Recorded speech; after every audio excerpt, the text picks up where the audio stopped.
నమస్తే welcome to NDC news ముందుగా headlines ముగిసిన ఈడీ కస్టడీ నేడు రౌస్ అవెన్యూ కోర్టుకు కేజ్రీవాల్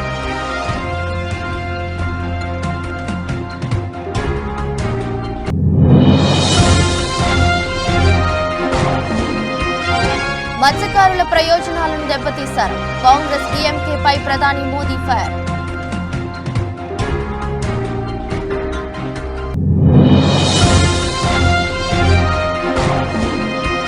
మేమంతా సిద్ధం ఎన్నికల క్షేత్రంలో దూసుకుపోతున్న సీఎం జగన్ సంజీవపురం టు చీకటి మునిపల్లి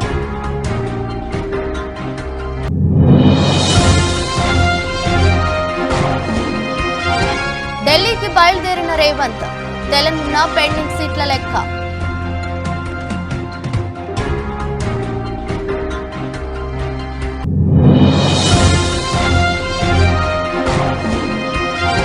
బీజేపీకి ఓటమి భయం పట్టుకుంది అందుకే ఈడీ సిబిఐ సంస్థలను ఉపయోగిస్తుందన్న వైఎస్ షర్మిల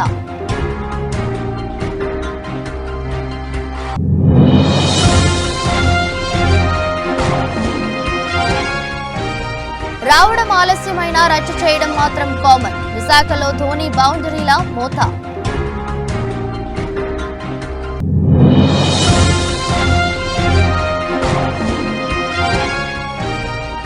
స్టేజ్ పై భార్య రమతో కలిసి Rajamouli dance video viral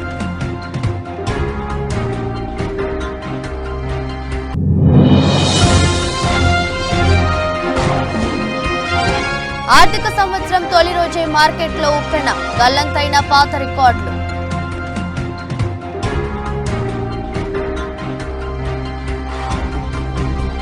Delhi మద్యం పాలసీ కేసులో అరెస్ట్ అయిన ఢిల్లీ ముఖ్యమంత్రి అరవింద్ కేజ్రీవాల్ ఈడీ కస్టడీ నేటితో ముగియనుంది. దీంతో ఈడీ అధికారులు ఆయనను రౌస్ అవెన్యూ కోర్టులో హాజరుపరచనున్నారు. అయితే మరోసారి తమ కస్టడీకి ఇవ్వాలని కోరనున్నట్లు తెలుస్తుంది. కాగా మార్చి 22న కేజ్రీవాల్ ను అధికారులు అరెస్ట్ చేసిన విషయం తెలిసిందే. రౌస్ అవెన్యూ కోర్టు ఆయనకు వారం రోజుల పాటు ఈడీ కస్టడీకి అప్పగించింది. ఆ గడువు మార్చి 28న ముగియడంతో కోర్టులో హాజరుపరచగా ఢిల్లీ సీఎంకు మరో 3 రోజులు కస్టడీ విధించింది. నేటితో అది ముగుస్తుండటంతో ఆయన కస్టడీని కోర్టు మరోసారి పొడిగిస్తుందా లేక జ్యుడిషియల్ రిమాండ్కు తరలిస్తుందనే అంశంపై ఆసక్తి నెలకొంది. అయితే తనను అక్రమంగా అరెస్టు చేశారంటూ ఇప్పటికే ఢిల్లీ హైకోర్టును ఆశ్రయించిన కేజ్రీవాల్ పిటిషన్ మంగళవారం విచారణకు రానుంది.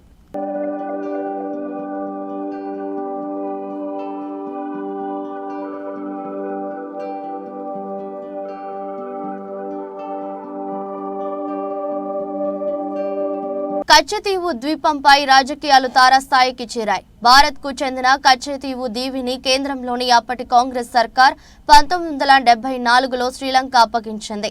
దీనిపై తాజాగా తమిళనాడు బీజేపీ నేత అన్నామలై ఆర్డీఐ ద్వారా సమాచారం సేకరించడంతో మళ్లీ ఇది వార్తల్లోకి వచ్చింది. దీనిపై ప్రధానమంత్రి నరేంద్ర మోదీ స్పందించడంతో రాజకీయాలు వేడెక్కాయి. కాంగ్రెస్ నేతృత్వంలోని ఇందిరాగాంధీ ప్రభుత్వం కచ్చతీవును శ్రీలంకకు ఎలా అప్పగించిందన్న వార్తా కథనాలను షేర్ చేస్తున్న ప్రధాని మోదీ ఆ పార్టీ తీరుపై విమర్శలు గుప్పిస్తున్నారు. ఇటీవల వెలుగులోకి వస్తున్న వాస్తవాలు కళ్లు తెరిపించడం ఆశ్చర్యపరిచే విధంగా ఉన్నాయంటూ పేర్కొన్నారు. కొత్త వాస్తవాలు కచ్చతీవును కాంగ్రెస్ ఎంత నిర్ద్వారంగా వదులుకుందో వెల్లడిస్తోంది. ఇది ప్రతి భారతీయుడికి కోపం తెప్పించింది. ప్రజల మనస్సులలో పునరుద్ఘాటించింది. మేము కాంగ్రెస్ ను ఎప్పటికీ విశ్వసించలేము. భారతదేశ ఐక్యత, సమగ్రత, ప్రయోజనాలను బలహీనపరచడం కాంగ్రెస్ మార్గం. ఇది 75 ఏళ్లుగా కాంగ్రెస్ పార్టీ తీరు చేస్తున్నది ఇదే అంటూ సోషల్ మీడియా ప్లాట్ఫామ్ ఎక్స్ లో ప్రధాని మోదీ షేర్ చేశారు. అంతేకాకుండా మరోసారి ట్వీట్ చేసి కాంగ్రెస్ డీఎంకే పార్టీలు కచ్చతీవును ఎలా వదిలేశావో చెబుతూ షేర్ చేశారు. వాక్చాతుర్యాన్ని పక్కన పెడితే తమిళనాడు ప్రయోజనాలను కాపాడేందుకు డీఎంకే ఏమీ చేయలేదు. కచ్చతీవుపై వెలువడుతున్న కొత్త వివరాలు డీఎంకే ద్వంద్వ ప్రమాణాలను పూర్తిగా బయటపెట్టాయి. కాంగ్రెస్, డీఎంకే కుటుంబ పార్టీలు వారు తమ సొంత కుమారులు, కుమార్తెలు బాగుపడాలని శ్రద్ధ వహిస్తారు. వారు ఎవరిని పట్టించుకోరు. కచ్చతీవుపై వారి నిర్లక్ష్య వైఖరి మన పేద మత్స్యకారుల ప్రయోజనాలను ముఖ్యంగా దెబ్బతీసింది అంటూ మోదీ షేర్ చేశారు. साथियों, इंडी गठबंधन वाले ना देश के जवानों का हित सोच सकते हैं, ना ही देश के किसानों का हित सोच सकते हैं, न ही देश के मछुआरों का हित सोच सकते हैं। किसानों से नफरत करने वाले इंडी गठबंधन ने चौधरी चरण सिंह जी को भी उचित सम्मान नहीं दिया। जब चौधरी साहब को भारत रत्न पर संसद में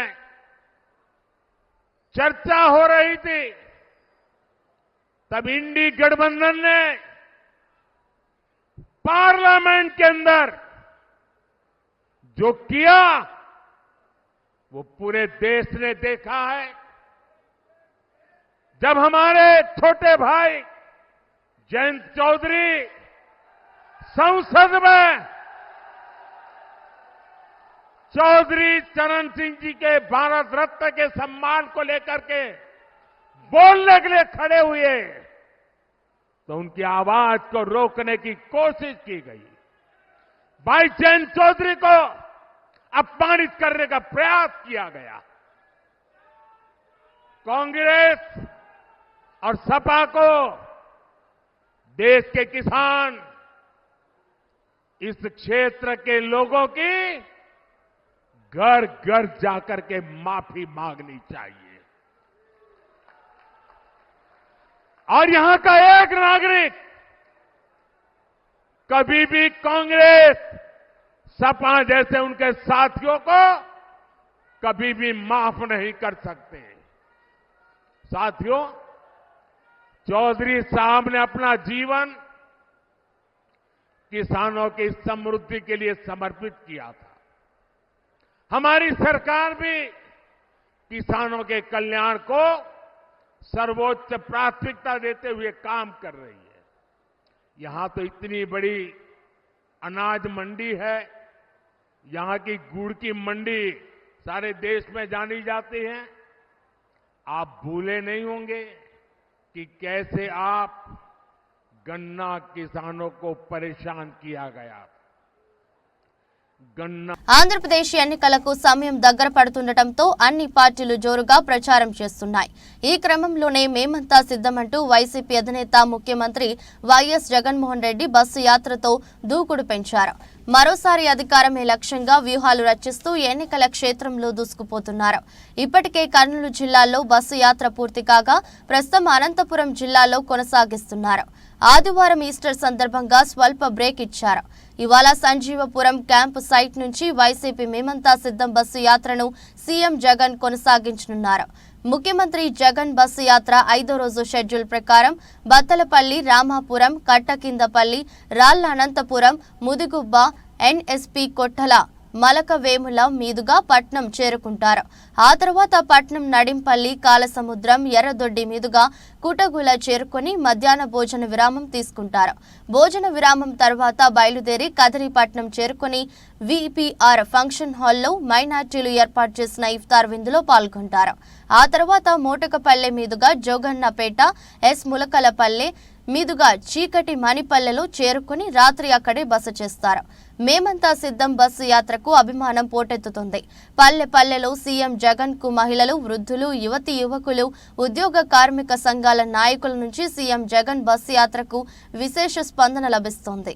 బహిరంగ సభలు ఈ రోజే చంద్రబాబు నాయుడు గారు సింగనమల నియోజకవర్గానికి వెళ్లి మాట్లాడుతూ వైఎస్ఆర్ కాంగ్రెస్ పార్టీ ఈ సింగనమల ఎమ్మెల్యే టికెట్ ఒక టిప్పర్ డ్రైవర్ కు, ఒక లారీ డ్రైవర్ కు ఇచ్చారు అని హేళన చేస్తూ చంద్రబాబు నాయుడు గారు పూలనాడాడు. తప్పే ఉందయ్యా చంద్రబాబు అని అడుగుతా ఉన్నా. ఆ సింగనమల ఎమ్మెల్యే వీరాంజనేయులు అనే ఆ పిల్లాడు టిప్పర్ డ్రైవరే, కానీ ఆ పిల్లాడు చదివింది చంద్రబాబు నాయుడు గారి కన్నా పెద్ద చదువులు. ఆ వీరాంజనేయులు ఆ ఎమ్మెల్యే అభ్యర్థి సింగనమల ఎమ్మెల్యే అభ్యర్థి చదివింది ఎంఏ ఎకనామిక్స్ చదివి బిఈడి కూడా పూర్తి చేసిన ఈ వీరాంజనేయులు చంద్రబాబు నాయుడు హయాంలో ఉద్యోగాలు దొరక్క టిప్పర్ డ్రైవర్ అయ్యాడు. లారీ డ్రైవర్ అయి తన కుటుంబాన్ని పోషిస్తా ఉన్నాడు. తన కాళ్ళ మీద తాను నిలబడేందుకు చంద్రబాబు నాయుడు గారి హయాంలో ఎంఏ ఎకనామిక్స్ బిఈడి చదివిన టిప్పర్ డ్రైవరు, లారీ డ్రైవరు అయితే మీ బిడ్డ జగన్ అదే వీరాంజనేయుల్లో ఏకంగా ఎమ్మెల్యే టికెట్ ఇచ్చి సింగనమల ఎమ్మెల్యే అభ్యర్థిగా నిలబెట్టాడు.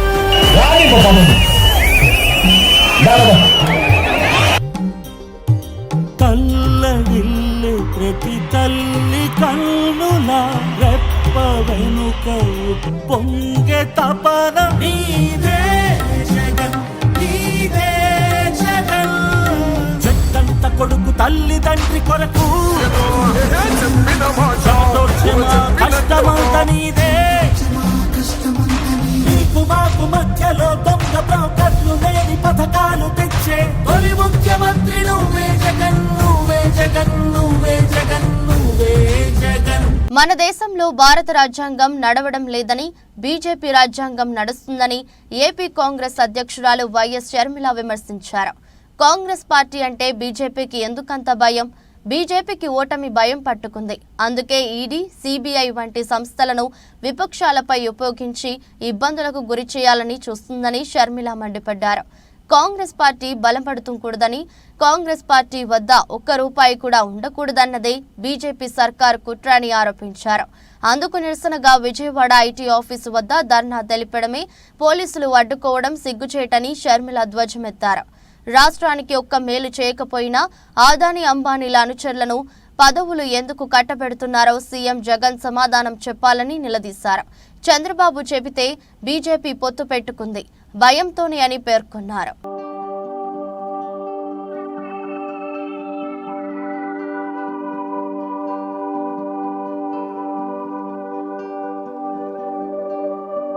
ఐపీఎల్ 2024 టోర్నీలో భాగంగా ఆదివారం రాత్రి విశాఖపట్నంలో Chennai Super Kings, Delhi Capitals జట్ల మధ్య మ్యాచ్ జరిగింది. ఆ మ్యాచ్లో రిషబ్ పంత్ సారథ్యంలోని ఢిల్లీ క్యాపిటల్ జట్టు విజయం సాధించింది. తొలుత బ్యాటింగ్ చేసిన ఢిల్లీ క్యాపిటల్స్ జట్టు నిర్ణీత ఓవర్లలో 5 వికెట్లు కోల్పోయి 191 పరుగులు చేసింది. వార్నర్, పంత్, పృథ్వీ షా రాణించారు. ఆ తర్వాత బ్యాటింగ్ ప్రారంభించిన సిఎస్కే జట్టు బ్యాటర్లు తడబడ్డారు. 7 పరుగులకే 3 వికెట్లు కోల్పోయారు. ఆ తర్వాత రహానే పరుగులు రాబట్టే ప్రయత్నం చేశాడు. ఈ క్రమంలో 45 వ్యక్తిగత స్కోర్ వద్ద అవుట్ అయ్యాడు. చివరిలో వచ్చిన ధోని సిక్సర్ల మూత మోగించాడు. మహేంద్ర సింగ్ ధోని ఎప్పుడు క్రీజులోకి వస్తాడా అని ప్రేక్షకులు ఎదురు చూస్తూ వచ్చారు. సిఎస్కే జట్టు బ్యాటర్లు ఒక్కొక్కరుగా అవుట్ అవుతున్న క్రమంలో ధోని అంటూ స్టేడియం దద్దరిల్లిపోయింది.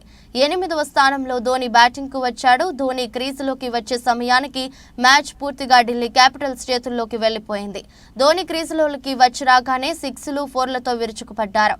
ధోని 6, 4 కొట్టినప్పుడల్లా స్టేడియం మొత్తం ధోని నామస్మరణతో మారుమ్రోగింది. జడేజాతో కలిసి ఢిల్లీ బౌలర్లను కొద్దిసేపు ధోని భయపెట్టాడు. మొత్తం 16 బంతులు ఆడిన ధోని 4 4లు 3 6లతో 37 పరుగులు చేసి నాట్అవుట్ గా ధోని నిలిచాడు. 20 ఓవర్లు పూర్తయ్యేసరికి చెన్నై జట్టు 6 వికెట్లు కోల్పోయి 171 పరుగులు మాత్రమే చేయగలిగింది.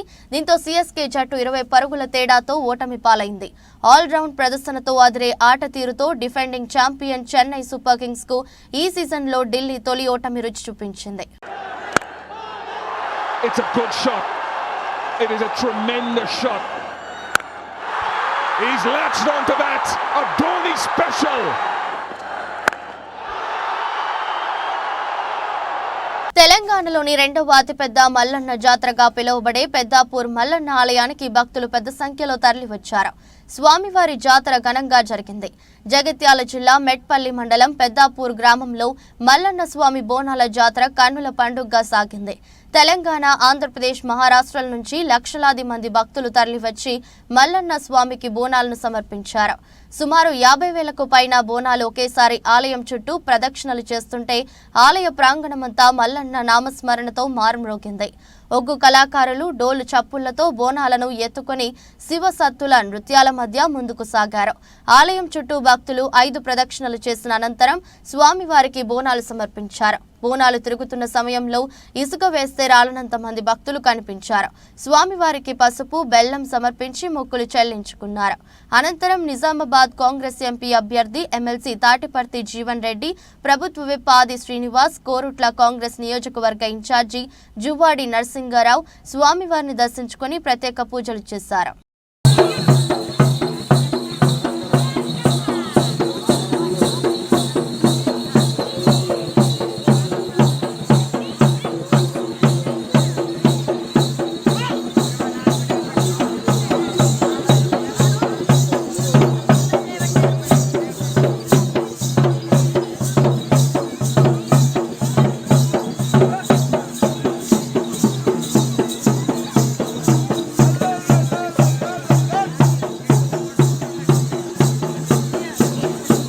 మాడుగుల నియోజకవర్గం టికెట్పై పునరాలోచించి గెలిచే అభ్యర్థికి టికెట్ ఇవ్వాలని మాడుగుల నియోజకవర్గం నాయకులు కార్యకర్తలు 800 బైక్లతో ర్యాలీ నిర్వహించారు. మాడుగుల నియోజకవర్గంలో ర్యాలీల పరంపర కొనసాగుతోంది. ఈ రోజు 800 బైక్లతో మాడుగుల మండలం మోదకొండమ్మ తల్లి గుడి నుంచి చీడికాడ మండలం మీదుగా దేవరాపల్లి మండలం దేవరాపల్లి టౌన్ నుంచి ఆనందపురం మీదుగా కోటపాడు మండలం కోటపాడు గ్రామం వరకు భారీ ఎత్తున బైక్ ర్యాలీ నాయకులు కార్యకర్తలు ఆధ్వర్యంలో నిర్వహించారు.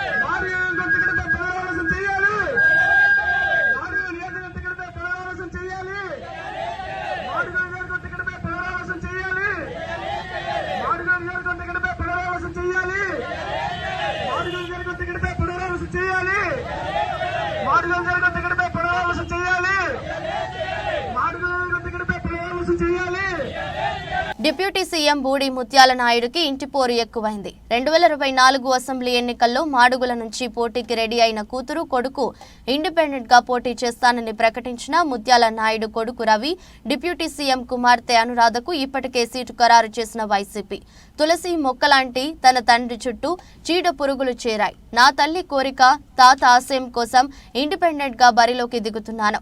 జడ్పీటీసీ ఎన్నికల్లో నామినేషన్ వేస్తే వైసీపీ పెద్దలు విత్డ్రా చేయించారు. ఈసారి మాడుగులలో స్వతంత్ర అభ్యర్థిగా పోటీ చేయడం ఖాయం. గంజాయి బ్యాచ్, ఉద్యోగాల పేరుతో డబ్బులు వసూలు చేసే వారిని బూడి ముత్యాల నాయుడు ప్రోత్సహిస్తున్నారని కొడుకు రవి ఆరోపించారు. అందరికీ నమస్కారం. మాడుగుల నియోజక ప్రజలకు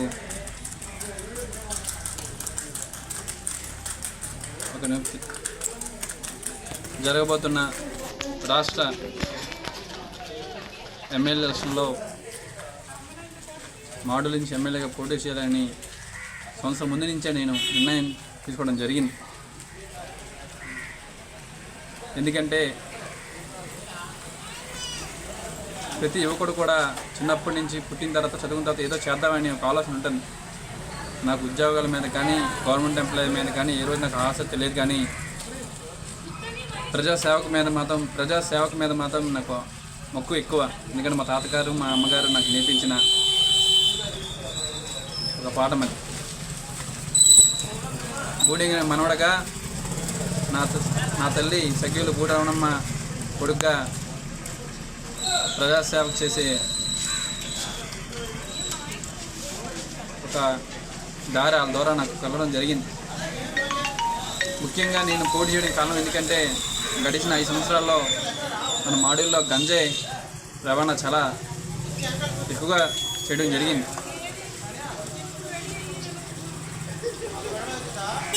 అదేవిధంగా వాకుపల్లికి మారేపల్లికి కారుకి రవాణా మధ్యలో ఉన్న సుమారు 30 ఎకరాలు ఎన్విరాన్మెంట్ ల్యాండ్ కబ్జా చేయడం జరిగింది. దానికి గవర్నమెంట్ ఎంపీ ఆ రోజు ఎంఆర్ఓగా పనిచేసిన జారబుల్ ఎంఆర్ఓ పనిచేసిన వారి అస్త్రం కూడా ఉంది. ఎందుకు చెప్తున్నానంటే బతుకుతెర గురించి ఎవరైనా టీ కొట్టి కొట్టుకున్నామంటే లేపేస్తారు. నిన్ను ఎవరికి పెట్టుకోమన్నారండి. కళ్ళు మూసిపోయి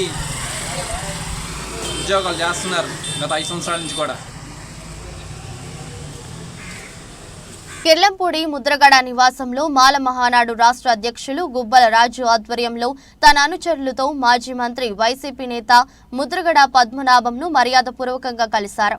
రానున్న ఎన్నికల్లో వైసీపీ విజయానికి ముద్రగడ ఏం చెబితే అదే చేస్తామని, ఆయన వెంట మేము ఉంటామని గుబ్బల రాజు అన్నారు. వచ్చిన దళిత నాయకులను ముద్రగడ తనయుడు గిరిబాబు సాదరంగా ఆహ్వానించారు. ఈ కార్యక్రమంలో దారా వెంకట్రావు, ఎం చిన్నారావు, పి నాగేశ్వరరావు, ఎం కృపానందం తదితరులు పాల్గొన్నారు. రాష్ట్ర అధ్యక్షుడిగా పనిచేస్తూ ఉన్నాను. ఈరోజు ముద్రగడ పద్మనాభం గారు వారు వైఎస్ఆర్ పార్టీలో చేరినందుకు వారికి శుభాకాంక్షలు తెలియజేయడం కోసం ఈరోజు కిర్లంపూడి వారి స్వగ్రామంలో కలవడం జరిగింది. చాలా సంతోషం అండి. ఈరోజు జరగబోయే శాసనసభ ఎన్నికల్లో రాష్ట్రం అంతా ముద్రగడ్డ పద్మనాభం గారి వైపు చూసేలాగా వారు ఈరోజు ఒక కీలకమైన స్థానంలో నిలబడి ఉన్నారు. అందరికీ ఆయన ఒకటే సందేశాన్ని ఇస్తున్నారు. మీరందరూ దయచేసి పార్టీని గెలిపించండి, పిఠాపురంలో పవన్ కళ్యాణ్ గారిని ఓడించండి, మంగా గీత గారిని గెలిపించండి. రాష్ట్రంలో దర్శక ధీరుడు ఎస్ఎస్ రాజమౌళి గురించి ప్రత్యేకంగా చెప్పనక్కర్లేదు. తెలుగు సినిమాను పాన్ ఇండియా లెవెల్ కు తీసుకెళ్లిన ఘనత ఆయనకే దక్కుతుంది. అయితే జక్కన్నలో మరో టాలెంట్ ఉందని ఇప్పుడే తెలిసింది. ఇటీవలే జరిగిన ఓ ఫ్యామిలీ ఫంక్షన్ లో స్టెప్పులేసి అందరినీ ఆశ్చర్యపరిచారు. అది కూడా తన భార్య రమ రాజమౌళితో కలిసి స్టేజ్ పై సందడి చేశారు. ప్రేమికుడు సినిమాలోని ఏఆర్ రెహమాన్ కంపోజ్ చేసిన అందమైన ప్రేమరాణి అంటూ సాగే హిట్ పాటకు అదిరేలా స్టెప్పులేసి అందరినీ ఆకట్టుకున్నారు. ప్రస్తుతం ఈ వీడియో నెట్టింట తెగ వైరల్ అవుతుంది. ఈ డాన్స్ వీడియో సినీ ప్రేక్షకులను బాగా ఆకట్టుకుంటుంది. జక్కన్న డాన్స్ వీడియో చూసిన నెటిజన్లు, సినీ ప్రియులు మీలో ఈ టాలెంట్ కూడా ఉందా అంటూ ఆశ్చర్యపోతున్నారు. ఇండస్ట్రీలో ఓటమి ఎరుగని దర్శకుడిగా గుర్తింపు తెచ్చుకున్న రాజమౌళి బాహుబలి, త్రిబుల్-ఆర్ లాంటి హిట్ సినిమాలు తర్వాత SSMB 29తో బిజీగా మారారు. టాలీవుడ్ సూపర్ స్టార్ మహేష్ బాబు హీరోగా తెరకెక్కనున్న ఈ సినిమా ప్రస్తుతం ప్రీ ప్రొడక్షన్ పనులను పూర్తి చేసుకుంటుంది. రాజమౌళి ప్రతి సినిమాకు తన భార్య రమానే కాస్ట్యూమ్ డిజైనర్ అన్న విషయం తెలిసిందే.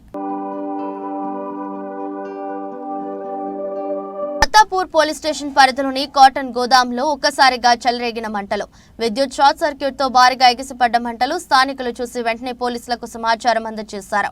ఫైర్ సిబ్బందిని తీసుకుని సంఘటనా స్థలానికి చేరుకున్న పోలీసులు దట్టమైన పొగతో ఉక్కిరిబిక్కిరి అవుతున్న స్థానికులు భారీగా ఎగిసిపడుతున్న మంటలను 2 ఫైర్ ఇంజన్ల సాయంతో మంటల్ని అదుపులోకి తీసుకువచ్చే ప్రయత్నం చేస్తున్నారు.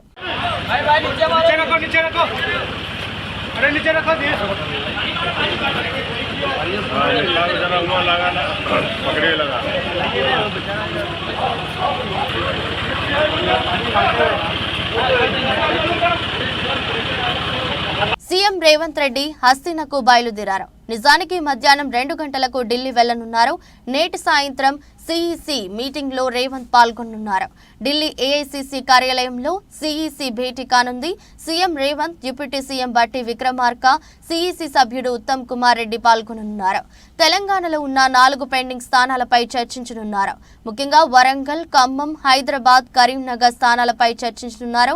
వరంగల్ నుంచి కడియం కావ్యకి టికెట్ కన్ఫర్మ్ చేయనున్నారు.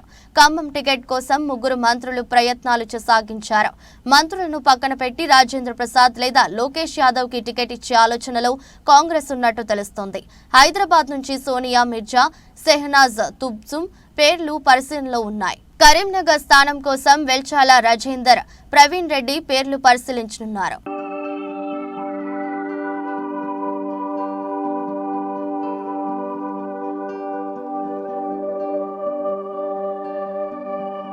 మూడు రోజుల వరుస సెలవుల తర్వాత కొత్త ఆర్థిక సంవత్సరం తొలి రోజున భారతీయ స్టాక్ మార్కెట్ పటిష్టంగా ప్రారంభమైంది. ఈ రోజు సోమవారం 1 ఏప్రిల్ 2024 బలాన్ని ప్రదర్శించిన సెన్సెక్స్ ట్రేడ్ ప్రారంభమైన వెంటనే 74,000 మార్కు పైకి చేరింది. బీఎస్ఈ సెన్సెక్స్ ఈ రోజు ప్రారంభ సెషన్లో దాదాపు 600 పాయింట్లు లాభపడి 74,254.62 వద్ద కొత్త గరిష్ట స్థాయిని తాకింది. ఎన్ఎస్సి నిఫ్టీ కూడా 200 పాయింట్ల జంపుతో 22,529.95 దగ్గర ఆల్ టైమ్ హైని టచ్ చేసింది. గత సెషన్లో 73,651 దగ్గర క్లోజ్ అయిన బీఎస్ఈ సెన్సెక్స్ ఈరోజు 317.27 పాయింట్లు లేదా 0.43% పెరుగుదలతో 73,968.62 దగ్గర ఓపెన్ అయింది.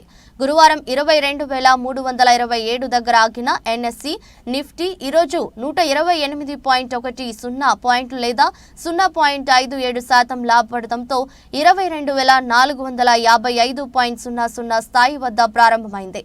విస్తృత మార్కెట్లు స్మార్ట్ గా రియాక్ట్ అయ్యాయి. BSc mid cap index 1.2%, small cap index 1.6% పెరిగాయి. ప్రారంభ సెషన్లో సెన్సెక్స్ 30 ప్యాక్లో 2 షేర్లు మాత్రమే నష్టాల్లో ట్రేడ్ అవుతుండగా 28 స్టాక్స్ గ్రీన్ మార్క్ లో ట్రేడ్ అవుతున్నాయి. సెన్సెక్స్ టాప్ గెయినర్స్ లో JSW స్టీల్ 2%, టాటా స్టీల్ 1.70% లాభపడ్డాయి. కోటక్ బ్యాంక్ 1.55%, HDFC బ్యాంక్ 1.25% పెరిగాయి. Bajaj Finserv 1.15%, Asian Paints 1.11% jump చేశాయి.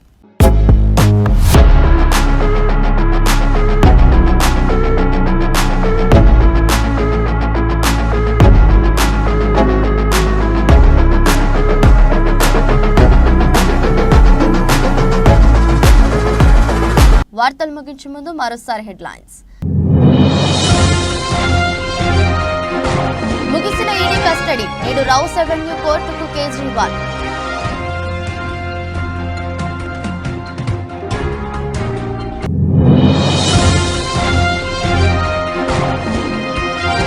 మత్స్యకారుల ప్రయోజనాలను దెబ్బతీశారు, కాంగ్రెస్ DMK-పై ప్రధాని మోదీ ఫైర్.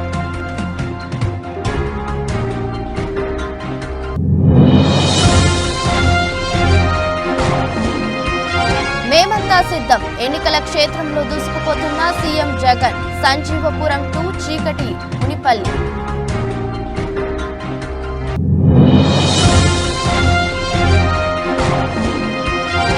ఢిల్లీకి బయలుదేరిన రేవంత్, తెలంగాణ పెండింగ్ సీట్ల లెక్క.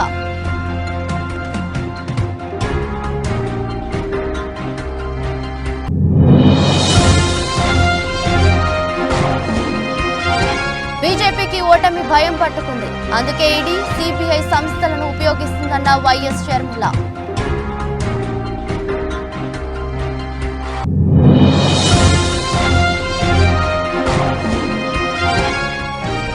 రావడం ఆలస్యమైనా రచ్చ చేయడం మాత్రం కామన్. విశాఖలో ధోని బౌండరీల మోత.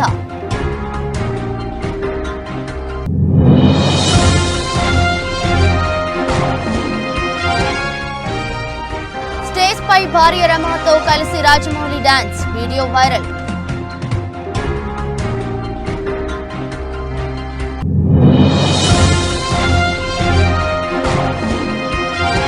ఆర్థిక సంవత్సరం తొలి రోజే మార్కెట్లో ఉప్పెన, గల్లంతైన పాత రికార్డులు.